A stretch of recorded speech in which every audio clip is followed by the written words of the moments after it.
Hello students. Welcome to week 8 for COM 405.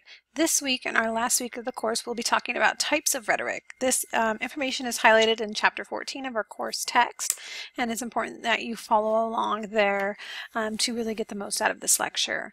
Looking at our week 8 agenda, you'll see, like I mentioned, we're in chapter 14. You're watching a video on the science of persuasion and considering how persuasive communication techniques are utilized within rhetoric.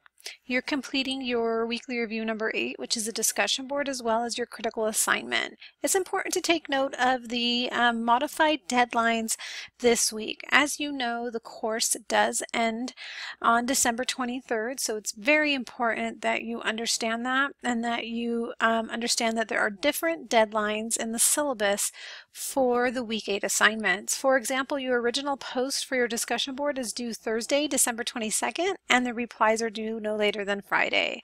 Additionally, the critical assignment needs to be uploaded to Blackboard and TaskStream no later than Friday, December 23rd. Your week 8 weekly review number 8 asks you to compare and contrast the process of creating an oral and written rhetorical analysis. In this response, you're going to achieve 4 things. 1, identify key characteristics to the development of your oral and written analyses, describing the similarities and differences within both processes, as well as providing an explanation for your preferred method of analysis now that you've completed both of them. Additionally, you'll provide a reflection of just the rhetorical analysis process in general, and then lastly, you'll reply to at least 2 other students. Your replies, your original post must be no less than 350 words, and your replies must be at least 150 words. And original posts are due on Thursday, and replies are due on Friday. Moving into our critical assignment, it's important to note that the rhetorical theorist paper, your critical assignment, it's a 5 to 7 page paper we've been working on for the last couple of weeks, is due this week. Your paper should be divided into 3 parts in terms of your writing: by providing a historical perspective, by analyzing the concepts and principles of the theory and theorists, as well as arguing whether the individual's principles, practices, and or disciplines can possibly be applicable to today. In addition to this, you need to understand that how the theory and the theorists relate to the field of rhetoric, to the discipline of rhetoric within communication as a whole. So please work on that. That's in APA format. That's due no later than Friday, December 23rd. That assignment has specific critical assignment submission instructions on Blackboard. If you've already taken an OPS class, this is not your first OPS class, then you have been through the submission instructions format for the critical assignment through TaskStream. In this course, we complete this a little differently. You do need to submit your assignment to Blackboard as a safe assignment. You'll notice that score is worth 0 points, but it's not entirely worth 0 points. The grading portion takes place in TaskStream, so you are still graded for your safe assigned submission just within the TaskStream module. Your assignment does need to have a originality report from Safe Assign of less than 30%. When that is complete, because you can submit it multiple times to Safe Assign if you need to get that percentage down. Once that's complete, you will then read the student instructional manual for TaskStream that's attached in Blackboard Week 8 module. Once that's been completed, you'll submit the assignment via the Submit Critical Assignment Here item found in the table contents section in Blackboard for the week that it is assigned in. You'll click on the critical assignment to open the item. If you've used TaskStream before, number 4 is irrelevant to you. If you have not, then you will need to agree to the user agreement. You'll need to click on the critical assignment link. You'll need to click Work, select Attachments, upload it from your computer, or drag it directly into the box of Click Add Files. Once you've done that, click Upload and Close, Save and Return, and then you'll need to actually submit your work. If you don't click Submit Work, then I will not get your work. So that's vitally important. As you work through that, please do this early on. The university is closed as of the 21st of December, so if you are waiting till the 22nd or 23rd, you will not get a hold of anybody at the university to help you with that. Yes, the assignment is not due till Friday. However, if you think you may have some issues with TaskStream or you may need help with TaskStream, then you will need to make sure that you do that early on to reach out to people within the university as appropriately. Moving forward, it's important to look at rhetorical genres. This is where we're at this point in the chapter. Our course, our text book authors, Campbell and Huxman, purposely put this at the end, and that's really because rhetorical genres are utilized in rhetoric frequently from a communication perspective, but they are not as poignant as the process of learning how to analyze rhetorical artifacts. Aristotle has been noted as saying these kinds of rhetoric are 3 in number, corresponding to 3 kinds of hearers. So we really organize rhetoric by the way that it is heard and perceived. The first genre of rhetoric is deliberative. Deliberative rhetoric deals with future policy which may emerge in legislatures and deals with expediency and inexpediency or practicality or impracticality with governmental issues. The next type of rhetoric is forensic rhetoric. This deals with criminal charges and punishments of past behavior which may emerge within courts of law, so that deal with justice and injustices. The last type of rhetoric, ceremonial or epideic, tends to deal with rhetoric that incurs a person, place, or idea in the present moment, which may emerge on special occasions that may lead to praise or blame.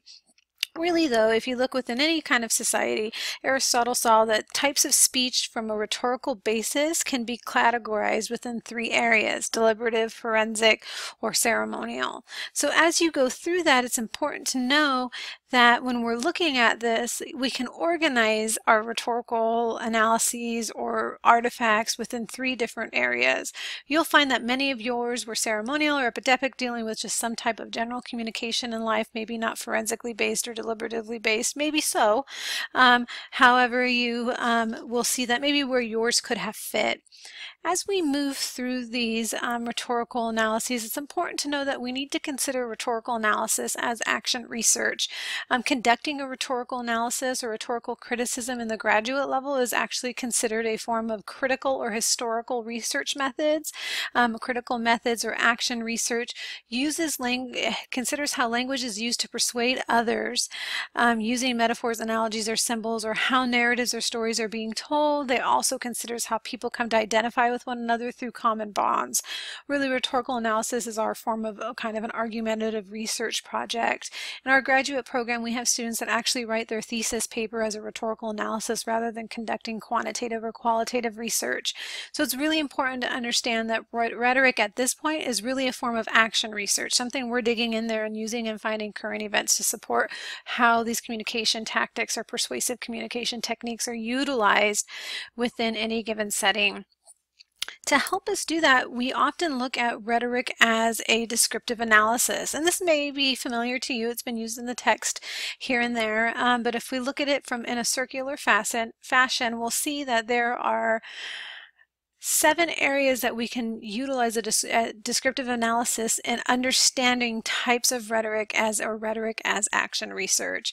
So our persona deals with how the person delivering the message may be perceived. The structure deals with the structure itself of the rhetorical artifact, how it's presented, its emphasis and use of language, its syntax, things of that nature.